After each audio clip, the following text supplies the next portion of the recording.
Yeah, the whole Australia thing really puts a damper on it. And that's a real shame, because if someone actually came from Australia, that means it is, holy crap, really late for you right now. I'm honored that you think I'm worth that time, but still. Anyway, this game, we have Teen Angst. I mean, we have a team called Team Angst. We have k4rs and Frexion, as well as Happy Bouncing Buckies. We have Anto21 and Tihatavoda.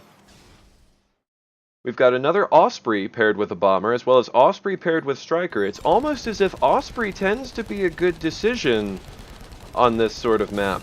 Now, Frexion and k4rs are going to immediately knock out that first outpost. Likewise with the blue team. They're a little bit behind, but Frexion going to do his best to kill one infantry if he can get it, just to try and slow down the progress of this blue team.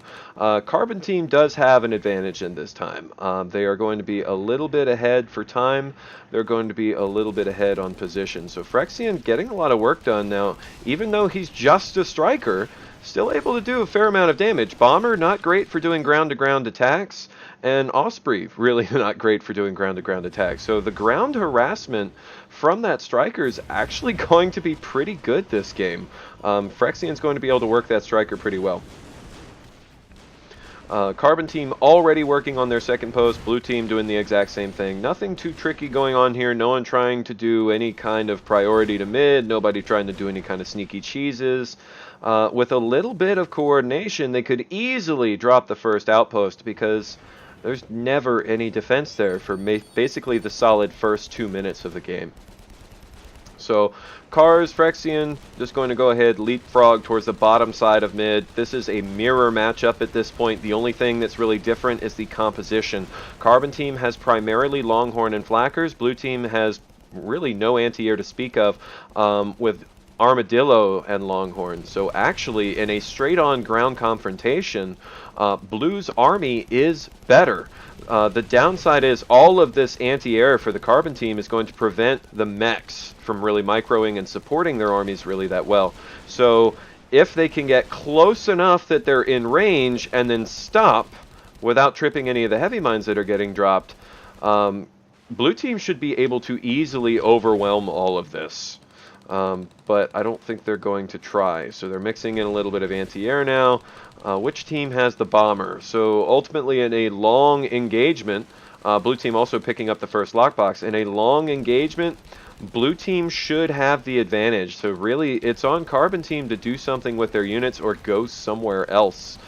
Because if the Bomber is going to be able to start doing damage over time. He just has to put a couple of skill points into those bombs, and he will be able to rain holy fire down on the Carbon team. So, fortunately, the Osprey is healing a little bit, and they've got a lot of repair units, but Flackers are fragile, Patchers are fragile, Dillos are fragile, and what a heavy anti-air composition that is. 1, 2, 3, 4, 5, 6, 7, 8, 9, 10, 11 Flackers, and dropping more.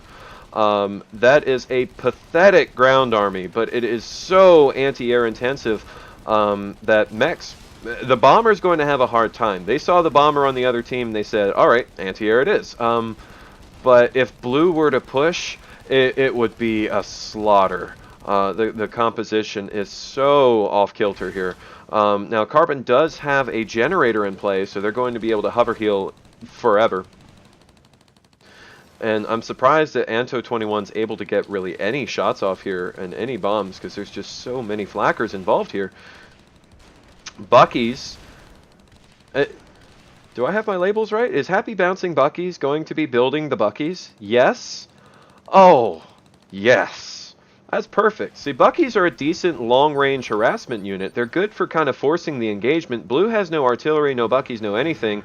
All they have are these tanks and these anti-air, and they're going to get forced into an engagement, but Blue's composition is so much better. They're not rolling over any heavy mines. This is going to be a wipeout. k4rs maybe throwing the game right here with this push, but they don't have any long range. They couldn't stand up side to side. Really, he would have had to push somewhere completely different, but going strength to strength with an inferior composition and no support from your ally, he's just going to get wiped out. He dies, his units die, and the striker Frexion is wondering, what the hell, bro? He's going to try and drop in sword and support a little bit, but he is way too late to the party for that to be of any significance. Frexion was doing the right thing, trying to open up another front and try and get an advantage somewhere else, because if Carbon Team was able to secure mid, they would have been able to field more units of different types here on that center outpost. So now that there's no units, blue team's just going to roll right in. They're going to take this bottom outpost. Now that there's no units and the mechs were dead, blue team's going to be able to overcome Carbon Team up on this top. So it is now blue team's to lose. I think they have a better mech composition, a better, more balanced unit composition. k4rs trying to drop a couple of heavy mines, but the blue army's already here. It's not going to do anything. Frexion trying to get in there with his shield, sword and shield, do a little bit of area of effect damage, but it's just not going to be all that effective. Carbon needs another generator. This outpost is completely out of energy. Both players are starting to die. Now they do take down Anto21, and blue was unable to neutralize the outpost. So really, Carbon clawing this back. That was a pretty good hold. Definitely pretty good. Was not expecting that. So now the game is swung again. Carbon now with an upkeep advantage and a positional advantage, and now they don't have such a heavy anti-air composition. They've got mostly tanks now. Actually going to take the lead in this game. If they can solidify their hold on this top outpost, that will actually be pretty good. I don't know how this happens. We'll blame it on mid tiers. So Tihatavoda and Anto need to get their shit together and figure out what they're going to try to do and where they're going to try to do it. They're waging war on two fronts here, but that striker, there's not a whole lot of anti-air for them anymore, so that harassment on the ground is going to be pretty effective because the Osprey can heal him. Anto is picking up the lockbox. That'll give them a little bit more cash to spend. Now, neither team has artillery. A single Archie facing either way on the top would be able to completely swing this over, because no players are looking there, no players are managing that. But it would appear that neither team has any kind of artillery. So whereas the first game we saw almost exclusively artillery battles, now we're seeing this kind of hectic mass close range unit dropping. Frexion going to try and drop behind. Now the bot spawners are going to significantly slow this down, but he hasn't lost any jumpers, so he will be able to capture this if Anto's not fast enough, and he does.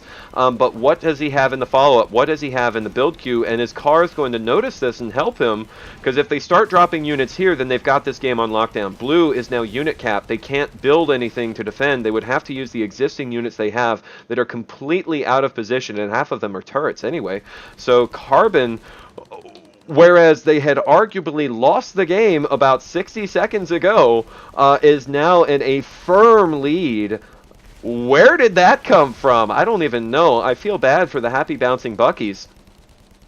And so Frexion is got this held on pretty tight, starting to drop some tanks, starting to drop some anti-air, putting in some Longhorn into the mix, and getting Brutes socket into the outpost as well. Brutes are going to be very strong anti-infantry, anti-light units, so those stray creeps from blue aren't going to pose any threat anymore. The only threat now is going to come from the blue team themselves as the mechs, because their units, they're still not doing anything to move these units. If they can't go forward, then they need to go backwards, because this spot is not helping them at all. This position is really not going to help them at all. So keeping one eye on the minimap, definitely some of the best advice you could ever give somebody in this game, because blue team was way late. They could have easily stopped that cheese, but they were unable to prevent it from happening. And even now, they're really not putting any units into trying to reclaim it, because Carbon also really not building a whole lot right here. They've still got a lot of upkeep sunk at top. I mean, neither team army is doing anything at top. It's a lot of wasted upkeep.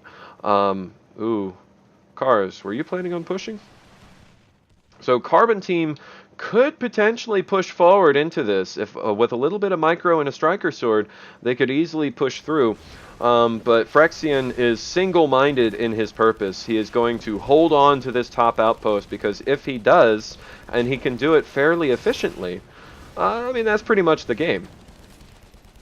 So, because they'll be able to field twice as many units as the blue team. Blue looks like their upkeep went up a little bit. They're socketing whoppers back at home, so they're trying to compensate for their lack of ability to build anything. Anto21 is going to go down to another flacker. So really, Carbon Team is trying to monopolize on this. Frexion says, I've got this outpost solid now. It's time to move on. There's no defenses here. You got a blue army out in the field doing nothing. You got a blue army out in the field. Great. Now it's moving, but it's too late. Carbon actually has units here. Now, admittedly, they're all facing the wrong way, and they'll be blasting up their butts. Maybe that wasn't the best word choice. But still, these are mostly jokers. These are just light units, so it's not going to do a whole lot. And then you got the Striker Sword behind there as well. The reason that this didn't do much isn't because blue team was just doomed. It was because they didn't do it early enough.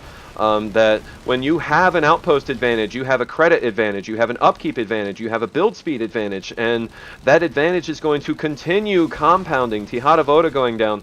And if you just don't deal with these sorts of backdoors quickly, you will lose. Now, that is a pretty good position from that blue armadillo because all of the carbon units are hitting the cliffside instead of anything valuable.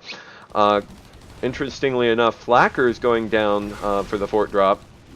Two Flackers not going to be able to take down a bomber, but because he's using gangsters instead of jokers, these are going to be very heavily armored light units. Gangsters do not go down casually.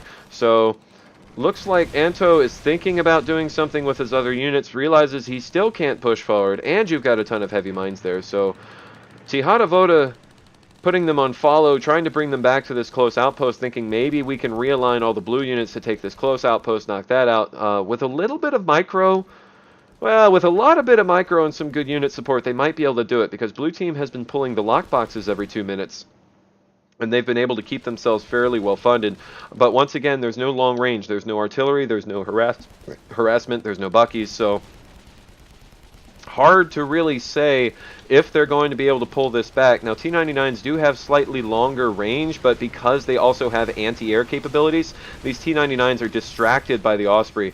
Tihatavoda losing the forward outpost. They did not bring all their units back quickly enough, so Frexion actually going to be able to capture that with a handful of jumpers, capture that, start pulling units out. He's going to run out of energy, though, and he could get taken out, but blue team not doing the focus fire over the post. Frexion going to get away and come back to fight another day. So at this point, Carbon is going to be dominating in 6, 5, 4, 3, 2, whatever, several seconds. Officially, domination has now set in, so there is going to be a little bit of an upkeep boost. There is a slight comeback mechanic to this, but it's not going to be hugely significant, because even though you're getting more money, your fort is going to steadily take damage until you can get something neutral. Tihatavoda recognizing that the pressure's on, and he's going to try and push in, but there are heavy mines right there on the ramp, so he pushes right into the heavy mine, loses half of his tanks without any compensation.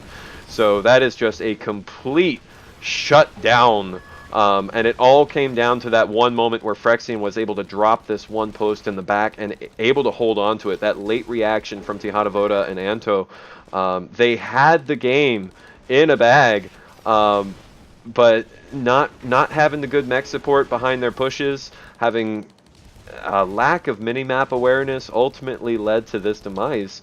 Sadly for the happy bouncing Buckies. Now, I know that Buckies tend to die. That's one thing that they're really good at, and I hate to doom a team by naming them after them, but we tried. Either way, that could have gone either way up until that golden moment with the back cap. So GG, Teen Angst, I think it's Teen Angst, taking the lead here, and is going to destroy the happy bouncing Buckies and advance to the semifinals.